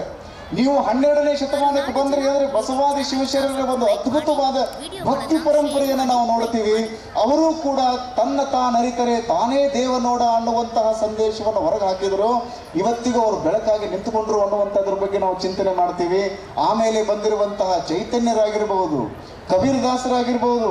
ಕಬೀರದಾಸರ ಕುರಿತಾಗಿ ನಾವು ಓತಪ್ರೋತವಾಗಿ ಎಷ್ಟು ಗಂಟೆಗಳ ಕುರಿತಾದರೂ ಕೂಡ ನಾವು ಮಾತಾಡ್ಬೋದು. ಯಾಕೆ ಮಾತಾಡ್ಬೋದು ಅಂದರೆ ಕಬೀರದಾಸರು ನಮ್ಗೆ ನೋಡೋದಕ್ಕೆ ನೇಕಾರರಂಗೆ ಕಾಣ್ತಾರೆ ಅಷ್ಟೇನೆ. ಕರ್ನಾಟಕದೊಳಗೆ ಒಬ್ಬರು ಕಬೀರದಾಸರಿದ್ರು, ಆ ಮಾತು ಬೇರೆ. ಸಿದ್ಧಾರೂಢರ ಕಾಲದೊಳಗೆ ಕರ್ನಾಟಕದೊಳಗೆ ಒಬ್ಬರು ಕಬೀರದಾಸರಿದ್ರು. ನಾನು ಹೇಳುವಂತಹ ಕಬೀರದಾಸರು ಅಂದರೆ ವಾರಣಾಸಿಯೊಳಗಿರುವಂತಹ ಕಬೀರದಾಸರು. ಅವರು ಅದ್ಭುತವಾಗಿ ಚೈತನ್ಯವನ್ನು ಪಡೆದುಕೊಂಡು ಯಾವಾಗ ಸಾಯಬೇಕು ಅನ್ನೋದು ಕೂಡ ಅವ್ರಿಗೆ ಗೊತ್ತಾಗಿತ್ತು. ನೋಡಿ, ಅವ್ರ ಬಗ್ಗೆ ಒಂದು ಭಾಳ ಚಂದ ಒಂದು ಕಥೆ ಅದ. ತೀರ್ಕೊಂಡಿದ್ರು, ಹೊತ್ಕೊಂಡು ಹೊಂಟಿದ್ರಿ ಅವ್ರನ್ನ. ಒಂದಿಷ್ಟು ಮಂದಿ ಹಿಂದೂಗಳೆಲ್ಲ ರಾಮನಾಮ ಸತ್ಯ ಹೈ ರಾಮನಾಮ ಸತ್ಯ ಹೈ ಅಂತ ತಿಳ್ಕೊಂಡು ಅವ್ರ ಪಾರ್ಥಿವ ಶರೀರವನ್ನು ಹೊತ್ಕೊಂಡು ಹೊರಟಿದ್ರು. ಮುಸ್ಲಿಮರು ಕೆಲವು ಮಂದಿ ಅವ್ರ ಭಕ್ತರಿದ್ರು, ಅವರು ತಲೆಗೊಂದು ಬಿಳಿ ಅರಿವಿ ಕಟ್ಕೊಂಡು ಅವರು ಬೆನ್ನು ಹತ್ತಿದ್ರು. ಅಷ್ಟರೊಳಗೆ ಏನಾಗ್ಬಿಡ್ತು ಅಂದ್ರೆ ಒಬ್ಬ ತಾಯಿ ತನ್ನ ಮಗಳನ್ನ ಗಂಡನ ಮನೆಗೆ ಕಳ್ಸಾಕತ್ತಿದ್ರು. ಆ ಕಡೆಯಿಂದ ಕೈಚೀಲ್ ತಗೊಂಡು ಅವ್ರು ಬರೋದಕ್ಕೆ, ಈ ಕಡೆಯಿಂದ ಇವರ ಪಾರ್ಥಿವ ಶರೀರವನ್ನು ತೆಗೆದುಕೊಂಡು ಬರುವುದಕ್ಕೆ ಆ ತಾಯಿ ಅವರ ಪಾರ್ಥಿವ ಶರೀರವನ್ನು ನೋಡಿದ ತಕ್ಷಣ ಬಂದು ಮಾತಂದಳು, ಈ ಸ್ವಾಮಿ ಇವತ್ತ ಸಾಯ್ಬೇಕ, ನನ್ನ ಮಗಳನ್ನು ಗಂಡನ ಮನೆಗೆ ಕಳಿಸೋದು ಇವತ್ತ ಸಾಯ್ಬೇಕ, ಈ ಸ್ವಾಮಿ ನಾಳೆ ಸತ್ರ ನಡೀತಿರ್ಲಿಲ್ಲ ಇಷ್ಟ ಅಂದುಬಿಟ್ರಿ. ಕಬೀರದಾಸರು ಪಟ್ನ ಎದ್ದು ಕೂತು, ನಾ ಹೇಳೋ ಕತೆ ಯಾಕದಲ್ಲಿ ಕಬೀರದಾಸರು ಎದ್ದು ಕೂತರು. ನೀವು ಯಾರು ಹಿಂಗೆ ಹೊತ್ಕೊಂಡು ಹೋಗುವಾಗ ಅವ್ನು ಸತ್ತವ ಎದ್ದು ಕೂತು ಏನಾಕೈತಿ, ಮತ್ತೇನಾಕೈತಿ, ಹೊತ್ಕೊಂಡು ಅವ್ರು ಕುಳಿತಿದ್ದೇ ಆಕೈತಿ. ಅವ್ರನ್ನ ಒಬ್ರು ಯಾರು ಹೋಗಿ ಅಲ್ಲಿಟ್ಟು ಬರೋದಾಗ್ತದೆ. ನೋಡಿ ಕಬೀರದಾಸರು ಎಷ್ಟು ಚೆನ್ನಾಗಿ ಅವರು ಸಾವನ್ನು ಗೆದ್ದಿರುವಂಥವ್ರು, ಚಿಂತನೆಯನ್ನು ಮಾಡಿದಂಥವ್ರು ಪಟ್ನ ಎದ್ದು ಕೂತರು. ತಮ್ಮ ಇವತ್ತಿನ ಸತ್ಯದಕ್ಕೆ ಆ ತಾಯಿಗೆ ತನ್ನ ಮಗಳನ್ನು ಗಂಡನ ಮನೆಗೆ ಕಳ್ಸಕ್ಕೆ ತೊಂದರೆ ಆಕೈತಿ ಅಂದ್ರೆ ಇವತ್ತಿನ ಸತ್ತಿಲ್ರಪ್ಪ, ನಾಳೆ ಇದೇ ಟೈಮ್ನಾಗ ಮತ್ತೆ ನಾ ಜೀವ ಬಿಡ್ತೀನಿ, ಮತ್ತೆ ನಾನು ಒಯ್ಯಾಕೆ ಬರ್ರಿ ಅಂತ ತಿಳ್ಕೊಂಡು ಹೇಳಿದವ್ರು ಯಾರು ಅಂದ್ರೆ ಕಬೀರದಾಸರು ನೋಡ್ರಿ. ನೀವು ಸತ್ಯ ಶೋಧನೆಯನ್ನು ಮಾಡಿದ್ರಿ ಅಂದ್ರೆ, ಸತ್ಯ ಶೋಧನೆಯ ಬಗ್ಗೆ ನಿತ್ಯ ಸಾಧನೆಯನ್ನು ಮಾಡ್ತಾ ಹೊರಟು ಬಿಟ್ರಿ ಅಂದ್ರೆ ನೀವು ಸಾಯುವುದನ್ನು ಕಲಿಬಹುದು. ನಾವು ರವಿಶಂಕರ್ ಗುರೂಜಿ ಅವ್ರ ಬಗ್ಗೆ ಮಾತಾಡ್ತೀವಿ. ಆರ್ಟ್ ಆಫ್ ಲಿವಿಂಗ್ ಅನ್ನುವಂಥದ್ದನ್ನು ತೆಗೆದು ಬದುಕುವುದನ್ನು ಕಲಿರಪ್ಪ ಅಂತ ತಿಳ್ಕೊಂಡು ಹೇಳುವಂತಹ ಒಂದು ಸುಂದರ ಸಂಸ್ಥೆಯನ್ನು ಕಟ್ಟಿದಂಥವರು ನಮ್ಮ ರವಿಶಂಕರ್ ಗುರೂಜಿಯವರು. ಒಂದು ಹೆಜ್ಜೆ ನಾವು ಮುಂದಕ್ಕೆ ಹೋಗಿ ಹಿಂಗೆ ಚಿಂತನೆ ಮಾಡಬೇಕಲ್ಲ, ಬದುಕುವುದನ್ನು ಚಲೋತ್ತಂಗೆ ಕಲಿಬೇಕು. ನೀವು ಚಲೋತ್ತಂಗೆ ಬದುಕಿದ್ರಿ ಅಂದ್ರೆ ಸಾಯುವುದನ್ನು ಚಲೋತ್ತಂಗೆ ಕಲಿಬೇಕು. ಆರ್ಟ್ ಆಫ್ ಡೈಯಿಂಗ್ ಅಂತ ನಾವು ಕರಿತೀವಿ. ಸಾಯುವುದು ಅಂದರೆ ನಾವು ಬಹಳ ದುಃಖಿತರಾಗಿ ಸಾಯುವುದು ಅಂತಲ್ಲ, ಅದನ್ನು ಸ್ವೀಕಾರ ಮಾಡಬೇಕು. ಯಾಕಂದರೆ ಅದು ಅದ್ಭುತವಾಗಿರುವಂಥ ಸತ್ಯ, ಅದು ಸಾರ್ವಕಾಲಿಕವಾಗಿರುವಂತಹ ಸತ್ಯದ ಬಗ್ಗೆ ನೀವು ಚಿಂತನೆ ಮಾಡ್ತಾ ಮಾಡ್ತಾ ಹೊರಟು ಬಿಟ್ರಿ ಅಂದರೆ ಇದು ಅದ್ಭುತ. ಇದು ಸಾವು ನಿಮಗೇನೂ ಅನಿಸೋದಿಲ್ಲ. ನಾನು ಯಾಕೆ ಇಷ್ಟೊಂದು ಗಂಭೀರವಾದ ಚಿಂತನೆಗಳನ್ನು ನಿಮ್ಮೊಂದಿಗೆ ಹಂಚ್ಕೊಳ್ಬೇಕು ಅಂದರೆ ನಾವೆಲ್ಲರೂ ಇದ್ರ ಬಗ್ಗೆನೇ ಚಿಂತನೆ ಮಾಡ್ಬೇಕ್ರಿ. ದೊಡ್ಡ ದೊಡ್ಡ ನಾವು ಏನು ಶ್ರೀಮಂತರು ಅಂತ ಕರಿತೀವಿ, ರೊಕ್ಕ ಮಾಡಿದ್ರೆ ಭಾಳ ಚಲೋ ರೀ, ರೊಕ್ಕ ಮಾಡಿದ್ರೆ ಎಲ್ಲರೂ ನಮ್ಮ ನಮಸ್ಕಾರ ಚಮತ್ಕಾರ ಮಾಡ್ತಾರ್ರಿ ಅಂತ ತಿಳ್ಕೊಂಡು ನೀವು ಅಂದ್ರಿ ಅಂದರೆ ನಿಮಗೆ ನಮಸ್ಕಾರ ಚಮತ್ಕಾರ ಮಾಡೋದರಿಂದ ನಿಮಗೇನಾಗಬೇಕಾಗ್ಯದ? ಯಾವ ವಿದ್ಯೆ ಕಲಿತರೇನು, ಸಾವ ವಿದ್ಯೆ ಬೆನ್ನ ಬಿಡೋದು ಅಂತ ಅಕ್ಕ ಪ್ರಶ್ನೆ ಕೇಳ್ತಾಳೆ. ನೀವು ಎಂಥದ್ದೇ ವಿದ್ಯೆಯನ್ನು ಕಲಿತರೂ ಕೂಡ ಸಾವು ಮಾತ್ರ ನಿಮ್ಮನ್ನು ಬಿಡಂಗಿಲ್ಲ. ಆದರೆ ನಾವು ರೊಕ್ಕ ಗಳಿಸೋದ್ರ ಬಗ್ಗೆ ನಾವು ಚಿಂತೆಯನ್ನು ನಾವು ನಿರಂತರವಾಗಿ ಮಾಡ್ಕೋತಾ ಹೊರಟೀವಿ. ಅದ್ರ ಬಗ್ಗೆ ನಮ್ಮ ಏನೋ ಸಾರ್ವಕಾಲಿಕ ಸತ್ಯ ಅಂತ ತಿಳ್ಕೊಂಡು ಕರಿತೀವಲ್ಲ, ಅದ್ರ ಬಗ್ಗೆ ನಾವು ಚಿಂತನೆಯನ್ನೇ ಮಾಡೋದ್ರಿ. ಇದ್ರ ಬಗ್ಗೆನೇ ಕಡ್ಕೊಳ್ಳೋ ಮಡಿವಾಳಪ್ಪನವ್ರು ಅಂತಾರೆ, ದ್ರವ್ಯ ಗಳಿಸಿದಿ ಬಂಡಿಗೆ ಬಂಡಿ, ಒಂದೂ ದಿನ ಉಣಲಿಲ್ಲೋ ಮೆಣಸಿನ ಹಿಂಡಿ, ಸಾಯೋ ತನಕ ಬರೀ ಸಪ್ಪನ ಅಮಲಿ ಉಂಡಿ, ಸತ್ತ ಮೇಲೆ ಹೇರುತ್ತಾರೋ ನಿನ್ನ ತಲೆ ಮೇಲೆ ಹೆಂಡಿ ಅಂತ ಬರೀತಾರೆ. ಎಷ್ಟು ಚಂದ ಕಟ್ಟಿದಿ ಮಾಳಿಗೆ, ನಿನಗೆ ಹೋಗುವುದು ಬಂತಲ್ಲೋ ನಾಳೆಗೆ, ಅಂದು ಹೊಲಿಸಾರ ನಿನಗೆ 3 ಮೂಲುಳ್ಳ ಜೋಳಿಗೆ, ಅಲ್ಲಿಟ್ಟು ಬಂದು ಉಂಡಾರೋ ಹೋಳಿಗೆ ಅಂತ ಭಾಳ ಚಂದವಾದ ಪದ್ಯಗಳನ್ನು ಕಡ್ಕೊಳ್ಳೋ ಮಡಿವಾಳಪ್ಪನವರು ಬರೀತಾರೆ. ಇದರ ಅರ್ಥ ಏನು? ನಾವು ಸತ್ಯ ಶೋಧನೆಯನ್ನು ಮಾಡಬೇಕು. ಭಾರತದ ಲಕ್ಷ್ಯ ಏನಿದ್ರೂ ಕೂಡ ಸತ್ಯ ಶೋಧನೆಯ ಬಗ್ಗೆ, ದ ಅಲ್ಟಿಮೇಟ್ ರಿಯಾಲಿಟಿ ಅಂತ ನಾವು ಕರಿತೀವಿ. ಸಾರ್ವಕಾಲಿಕ ಸತ್ಯ ಅಂತ ಕರಿತೀವಿ. ಅದಕ್ಕೆ ಕೆಲವರು ಶೂನ್ಯ ಅಂದರು, ಅದಕ್ಕೆ ಕೆಲವರು ಬಯಲು ಅಂತ ಕರೆದರು, ಅದಕ್ಕೆ ಕೆಲವರು ನಿರ್ವಾಣ ಅಂತ ಕರೆದರು, ಕೈವಲ್ಯ ಅಂತ ಕರೆದರು. ಹೆಸರುಗಳು ಬೇರೆ ಆದ್ರೂ ಕೂಡ ಸಾರ್ವಕಾಲಿಕ ಸತ್ಯ ಮಾತ್ರ ಒಂದೇ ಇರ್ತದೆ. ಬಳಗಾನೂರು ಅನ್ನುವಂಥ ಊರು ಒಂದೇ ಆದ್ರೂ ಕೂಡ ದಾರಿಗಳು ಹೆಂಗೆ ಬಹಳಷ್ಟು ಅದಾವಲ್ಲ, ಹಂಗೆ ಸಾರ್ವಕಾಲಿಕ ಅನ್ನುವಂತಹ ಸತ್ಯ ಒಂದೇ ಇರ್ತದೆ. ಆದರೆ ಅದನ್ನು ಕೂಡ್ಕೊಳ್ಳುವಂತಹ ದಾರಿಗಳು ಬಹಳಷ್ಟು ಇರೋಣದರಿಂದ ನಾವೆಲ್ಲರೂ ಆ ಒಂದು ದಾರಿ ಯಾವ್ದಾರು ಹಿಡೀರಿ ನೀವು, ಪ್ರಶ್ನೆ ಇಲ್ಲ. ಆದರೆ ಬಳಗಾನೂರು ಕೂಡಬೇಕು ನೋಡ್ರಿ, ಅದು ಭಾಳ ಮುಖ್ಯ. ಅದಕ್ಕೆ ಅವರೊಬ್ಬ ಅಪರೂಪದ ಗುರುಗಳಾಗಿ ನೀವು ಬಳಗಾನೂರು ಶರಣರ ಬದುಕನ್ನು ನೋಡಬೇಕು. ನೀವು ಅವರು ಮೌನ ಯೋಗಿಗಳಾಗೇ ಇದ್ರು. ನೀವು ಬಾಲ್ಯಲ ಮಹಾಂತ ಶಿವೇಗಳವ್ರು ಅದನ್ನೇ ಹೇಳೋದು, ಯೋಗಿ ಹೆಂಗಿರ್ತಾನಂದ್ರೆ ಮೌನವಾಗಿಯೇ ಇರ್ತಾನೆ ಯೋಗಿ. ಅದ್ರ ಬಗ್ಗೆ ಹೊರಗಿನ ಈ ಲೋಕದ ಬಗ್ಗೆ ತಲೆ ಕೆಡಿಸ್ಕೊಳ್ಳಂಗಿಲ್ಲ ಅವ್ರು. ಒಂದು ಸರಿ ಏನಾದರೂ ನೀವು ಅಂಥ ಯೋಗಿಯ ಸಾಮೀಪ್ಯಕ್ಕೆ ಬಂದ್ರಿ ಅಂದರೆ, ಸಾನ್ನಿಧ್ಯಕ್ಕೆ ಬಂದ್ರಿ ಅಂದರೆ, ಆ ಸಾಯುಜ್ಯವನ್ನು ನೀವು ಅರ್ಥ ಮಾಡ್ಕೊಂಡು ಬಿಟ್ರಿ ಅಂತಂದರೆ ಖಂಡಿತವಾಗಿಯೂ ನಿಮಗೆ ದಿ ಅಲ್ಟಿಮೇಟ್ ರಿಯಾಲಿಟಿ ಅಂತ ನಾವೇನು ಕರಿತೀವಲ್ಲ, ಅದರ ಸಾಕ್ಷಾತ್ಕಾರ ನಿಮಗಾಗುತ್ತೆ. ಇದ್ರ ಬಗ್ಗೆ ನಾವು ಚಿಂತನೆ ಮಾಡಬೇಕು. ಇದನ್ನು ನಿಮ್ಗೆ ಯಾರು ಹೇಳಿಕೊಡ್ತಾರೆ ಅಂದರೆ ಗುರುಗಳು ಮಾತ್ರ ಹೇಳಿಕೊಡೋದು. ನೀವು ಪುಸ್ತಕಗಳಲ್ಲಿ ಓದಿ ತಿಳ್ಕೊಳ್ಬೇಕು ಅಂದ್ರೆ 50-60 ವರ್ಷಗಳವರೆಗೆ ನೀವು ಅದರೊಳಗನೆ ಕೂತ್ಕೋಬೇಕು. ಅದಕ್ಕೆ ನೀವೇನು ಮಾಡಬೇಕು ಅಂದ್ರೆ ಒಬ್ಬ ಯೋಗಿ ಗುರುಗಳ ಹತ್ರ ನೀವು ಬಂದು ಬಿಟ್ರಿ ಅಂದರೆ ಅವ್ರ ಬಗ್ಗೆ ನೀವು ಅವ್ರ ಭಾಳ ಪ್ರಶ್ನೆಗಳನ್ನು ಕೇಳಬಾರ್ದು. ಸುಮ್ಮನೆ ಅವ್ರ ಸಾನ್ನಿಧ್ಯದೊಳಗೆ ನೀವು ಕೂತ್ಕೊಂಡು ಬಿಟ್ರಿ ಅಂದರೆ ನಿಮಗೆ ಸಾರ್ವಕಾಲಿಕ ಸತ್ಯದ ಬಗ್ಗೆ ನಿಮ್ಗೆ ಅರ್ಥ ಆಗೋದಕ್ಕೆ ಪ್ರಾರಂಭ ಆಗ್ತದೆ. ಅರಿಸ್ಟಾಟಲ್ ಮತ್ತು ಅಲೆಕ್ಸಾಂಡರ್ ಇಬ್ಬರು ನಡೀತಾ ಹೋಗ್ತಿದ್ರು. ಬೋರ್ ಗರಿತಾ ಇರುವಂಥ ಹೊಳಿ ಒಂದು ಆಯ್ತು. ಅರಿಸ್ಟಾಟಲ್ರಂದ್ರು, ತಮ್ಮ ನೀ ಭಾಳ ದೊಡ್ಡ ಸಾಮ್ರಾಟ್ ಅದಿ ನನಗೆ ಗೊತ್ತಿದೆ, ಆದರೆ ಈ ಹೊಳಿ ನನಗೂ ಗೊತ್ತಿಲ್ಲ, ನಿನಗೂ ಗೊತ್ತಿಲ್ಲ. ಬೋರ್ ಗರಿ ಹಾಕತ್ತದ, ಎಷ್ಟು ಆಳದ ಎಷ್ಟು ಅಗಲದ ನಮ್ಮಿಬ್ಬರಿಗೂ ಗೊತ್ತಿಲ್ಲ. ನಿನಗೇನಾದರೂ ಹೆಚ್ಚು ಕಡಿಮೆ ಆಯಿತು ಅಂದ್ರೆ ನಾನು ಸಹಿಸಂಗಿಲ್ಲಪ್ಪ. ಮೊದಲು ನಾನು ಹೊಳಿ ಜಿಗಿತೀನಿ, ದಂಡಿಗೆ ಹೋಗಿ ನಿಂತ್ಕೊಳ್ತೀನಿ, ನಾ ಕೈ ಮಾಡಿದಾಗ ನೀ ಹೊಳಿ ಜಿಗದು ನೀ ದಾಟ್ಕೊಂಡು ಬರ್ಬೇಕು ನೋಡಪ್ಪ ಈಶಾಡ್ಕೊಂತ ತಿಳ್ಕೊಂಡು ಅನ್ನುವುದ ತಡ ಅಲೆಕ್ಸಾಂಡರ್ ಹೊಳಿ ಜಿಗದೇ ಬಿಟ್ಟ. ಕ್ಷಾತ್ರ ತೇಜದ ವೀರ ಪುರುಷ ಅಂತ ನಾವೇನು ಕರಿತೀವಲ್ಲ, ಅಲೆಕ್ಸಾಂಡರ್ ಹೊಳಿ ಜಿಗದು ಈಶಾಡ್ಕೊಂತ ದಂಡಿಗೆ ಹೋದ ಮೇಲೆ ಹೇಳ್ದ, ಗುರೂಜಿ ಏನೂ ತೊಂದರೆ ಇಲ್ಲ, ನೀವು ಈಶಾಡ್ಕೊಂತ ಬರ್ಬೋದು ಅಂತ ತಿಳ್ಕೊಂಡು ಕೈ ಮಾಡಿದ. ಅರಿಸ್ಟಾಟಲ್ರು ಹೊಳಿ ಜಿಗಿದ್ರು, ಈಶಾಡ್ಕೊಂತ ದಂಡಿಗೆ ಹೋದ ಮೇಲೆ ಒಂದು ಪ್ರಶ್ನೆ ಕೇಳ್ತಾರ, ತಮ್ಮ ನೀ ಇದು ಮಾಡಿದ್ದು ಸರಿ ಏನು? ಅಪ್ಪ ಅವರು ನಾ ಏನು ಮಾಡಿದ್ರಿ? ಏನಿಲ್ಲ, ನಿನಗೇನಾದರೂ ಹೆಚ್ಚು ಕಡಿಮೆ ಆಗಿತ್ತು ಅಂದರೆ ಹೊಳಿ ಬಗ್ಗೆ ನನಗೂ ಗೊತ್ತಿಲ್ಲ, ನಿನಗೂ ಗೊತ್ತಿಲ್ಲ. ಏನಾದರೂ ಹೆಚ್ಚು ಕಡಿಮೆ ಆಯಿತು ಅಂದರೆ ಆಗ್ತಿತ್ತು ಅಂದರೆ ಈ ಜಗತ್ತು ಒಬ್ಬ ಶ್ರೇಷ್ಠ ಸಾಮ್ರಾಟ್ನನ್ನು ಕಳ್ಕೊಳ್ತಿತ್ತಲ್ಲಪ್ಪ, ನನ್ನ ಮಾತು ಮೀರಿ ಯಾಕೆ ನೀ ಜಿಗಿದಿ ಅಂತ ಕೇಳಿದಾಗ ಅಲೆಕ್ಸಾಂಡರ್ ಬಂಗಾರದಂಥ ಒಂದು ಮಾತು ಹೇಳಿದೆ. ನಿಮ್ಮ ಮಾತು ಮೀರಿ ನಾ ಯಾಕೆ ಜಿಗಿದೆ ಅಂದರೆ, ನನಗೇನಾದರೂ ಹೆಚ್ಚು ಕಡಿಮೆ ಆಗಿ ನನಗೇನಾದರೂ ನನ್ನ ಸಾವು ಬಂದಿತ್ತು ಅಂದರೆ ಈ ಜಗತ್ತು ಒಬ್ಬ ಶ್ರೇಷ್ಠ ಸಾಮ್ರಾಟ್ನನ್ನು ಕಳ್ಕೊಳ್ತಿತ್ತು. ನಿಮಗೇನಾದರೂ ಹೆಚ್ಚು ಕಡಿಮೆ ಆಗಿತ್ತು ಅಂದರೆ ನನ್ನಂಥ 1000 ಜನ ಸಾಮ್ರಾಟರನ್ನು ತಯಾರು ಮಾಡುವಂಥ ಗುರುಗಳನ್ನು ಕಳ್ಕೊಳ್ತಿತ್ತು. ಅದಕ್ಕೆ ನಿಮಗಿಂತ ಮೊದಲು ನಾನು ಹೊಳಿ ಜಿಗಿದೆ ಅನ್ನುವ ಮಾತುಗಳನ್ನು ಅಲೆಕ್ಸಾಂಡರ್ ದಿ ಗ್ರೇಟ್ ಅಂತ ನಾವು ಕರಿತೀವಲ್ಲ, ಅವ್ರು ಹೇಳ್ತಾರೆ. ಇದರ ಅರ್ಥ ಏನು? ಒಬ್ಬ ಯೋಗ್ಯವಾಗಿರುವಂತಹ ಗುರುವಿನ ಸನ್ನಿಧಾನ ನಿಮಗೆ ಸಿಕ್ತು ಅಂದರೆ ನೀವು ಟಕ್ಕಂತ ಸಾರ್ವಕಾಲಿಕವಾಗಿರುವಂತಹ ಸತ್ಯದ ಕುರಿತಾಗಿ ನೀವು ಚಿಂತನೆ ಮಾಡ್ತೀವಿ. ಅದನ್ನೇ ನೀವು ಮಾಡಬೇಕಾಗಿರುವಂಥದ್ದು, ಅದರ ಬಗ್ಗೆನೇ ನೀವು ಚಿಂತನೆ ಮಾಡಬೇಕಾಗಿರುವಂಥದ್ದು. ಆ ಹಿನ್ನೆಲೆಯಲ್ಲಿ ಈ ನಮ್ಮ ಭಾಗದಲ್ಲಿ ಕನ್ನಡ ನಾಡು ಎಂಥ ಅದ್ಭುತವಾದ ನಾಡು ಅಂದರೆ, ನೀವು ಎಲ್ಲೇ ಹೋಗ್ರಿ ಅಲ್ಲೊಂದು ಮಠ ಸಿಗ್ತದೆ, ಒಂದು ಆಶ್ರಮ ಸಿಗ್ತದೆ. ನೀವು ಭಾರತದ ಎಲ್ಲೇ ಒಂದು ಯಾವುದೇ ಒಂದು ಹಳ್ಳಿ ಹೋದ್ರೂ ಕೂಡ ಒಂದು ಆಶ್ರಮ ಸಿಗ್ತದೆ, ಒಂದು ಯೋಗ ಕೇಂದ್ರ ಸಿಗ್ತದೆ. ಬಹಳ ಮಂದಿ ನಾವು ಏನು ತಿಳ್ಕೊಂಡಿವಿ ಅಂದರೆ ಯೋಗ ಮಾಡೋದು ಅಂದರೆ ಆಸನ ಮಾಡೋದು ಅಂತ ಬಹಳ ಮಂದಿ ತಿಳ್ಕೊಂಡಿವಿ.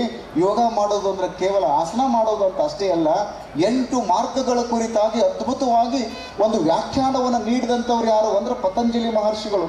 ಅವ್ರ ಚಿಂತನೆ ಏನಿದ್ರು ದೇವರನ್ನು ಕುಡ್ಕೊಳ್ಳೋದು. ಯೋಗ ಅಂದರೆ ಯುಜ್ ಅನ್ನುವಂಥ ಧಾತುವಿನಿಂದ ಬಂದಿರುವಂಥ ಒಂದು ಶಬ್ದ. ಅದು ನಾವು ದೇವರ ಕುರಿತಾಗಿ ಚಿಂತನೆಯನ್ನು ಮಾಡಬೇಕು, ದೇವರನ್ನು ಹೆಂಗೆ ಕುಡ್ಕೊಳ್ಬೇಕು ಅನ್ನುವಂಥದ್ರ ಬಗ್ಗೆ 8 ದಾರಿಯ ಕುರಿತಾಗಿ ಅವರು ಚಿಂತನೆಯನ್ನು ಮಾಡ್ತಾರೆ.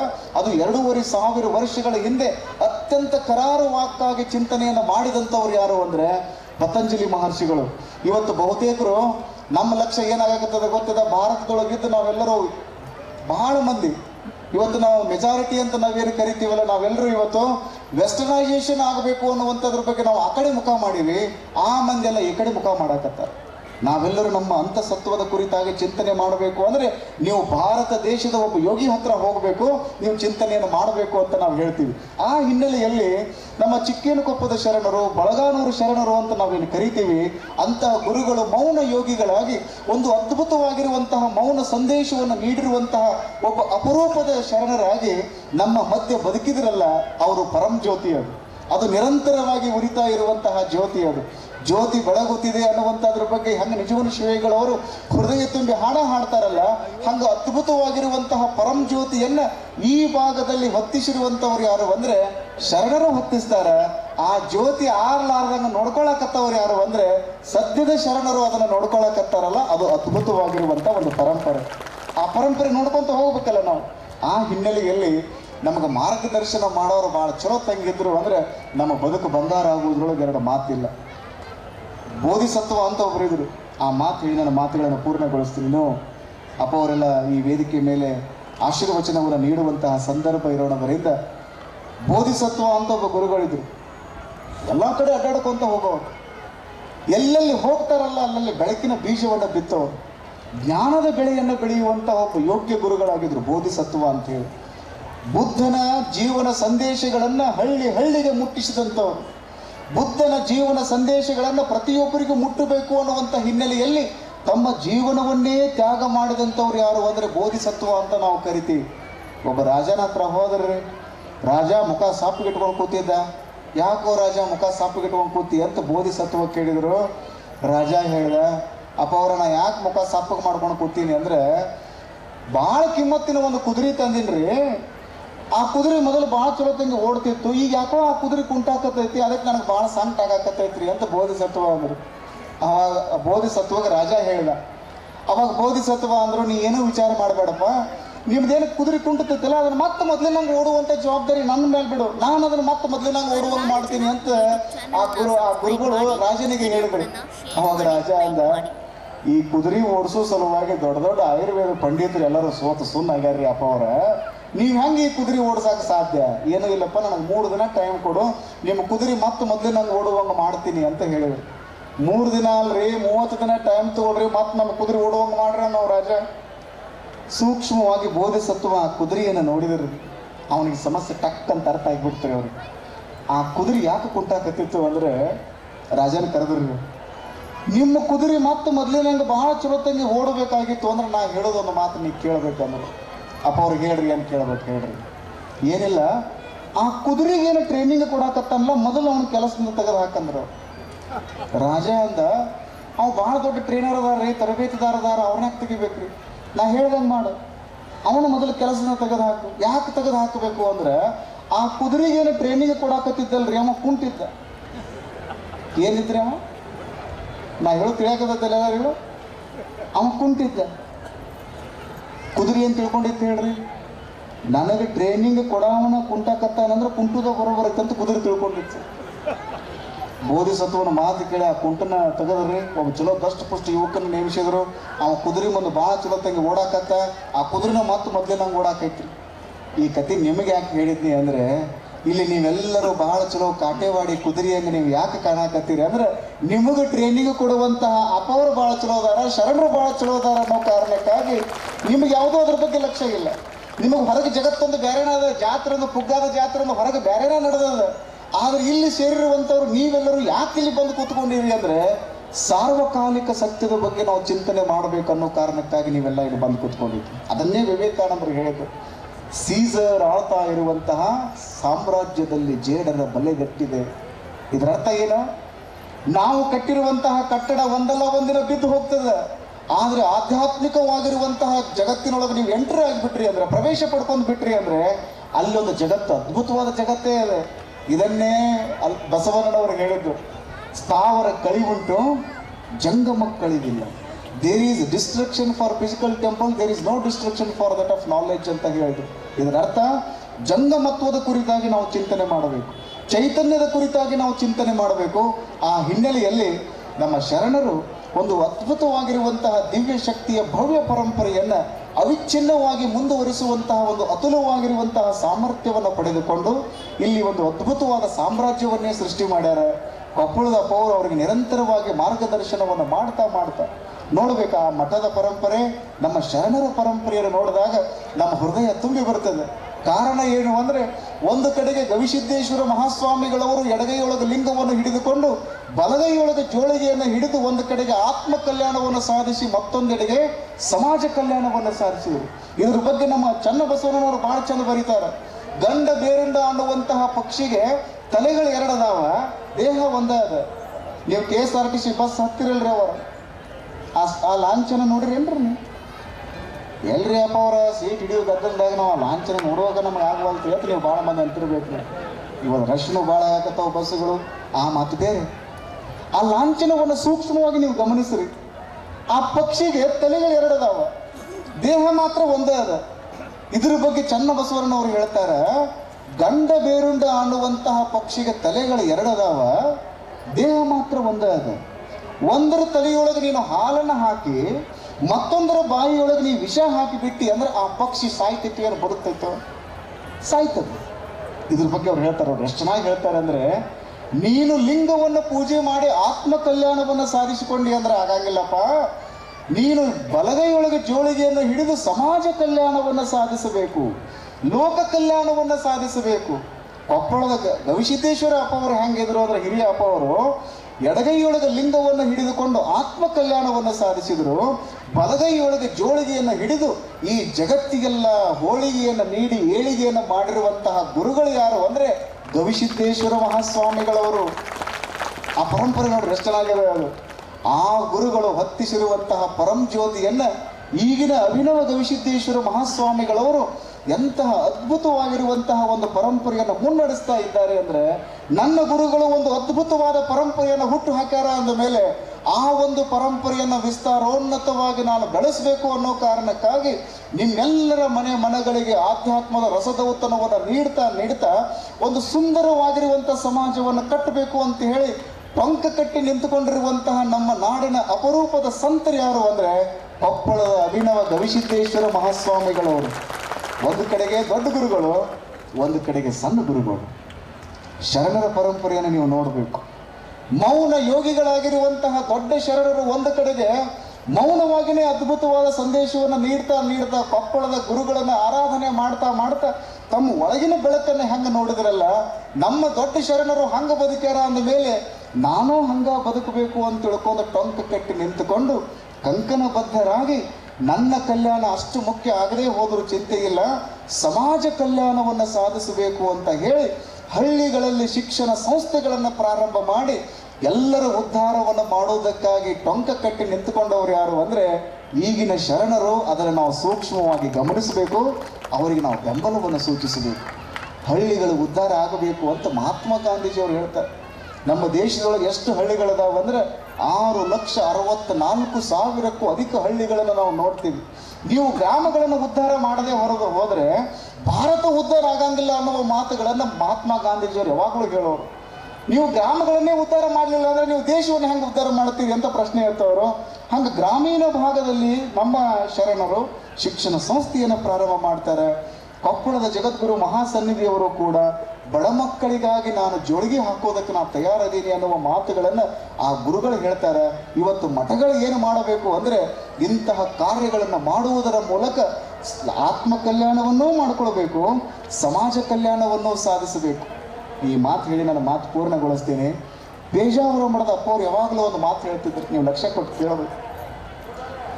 ದಕ್ಷಿಣ ಭಾರತದಲ್ಲಿಯೇ ರಾಮ ಮಂದಿರವನ್ನು ಕಟ್ಟಬೇಕು ಅನ್ನುವಂಥದ್ರ ಬಗ್ಗೆ ಬಹಳ ದೊಡ್ಡ ಪ್ರಮಾಣದಲ್ಲಿ ಕೂಗನ್ನು ಎತ್ತಿದವರು ಯಾರು ಅಂದರೆ ಪೇಜಾವರ ಮಠದ ಸ್ವಾಮಿಗಳು, ಬ್ರಾಹ್ಮಣ ಸಮುದಾಯದ ಮೇರು ಪಂಕ್ತಿಯ ಸ್ವಾಮಿಗಳು ಅಂತ ನಾವು ಮಾತಾಡ್ತೀವಿ.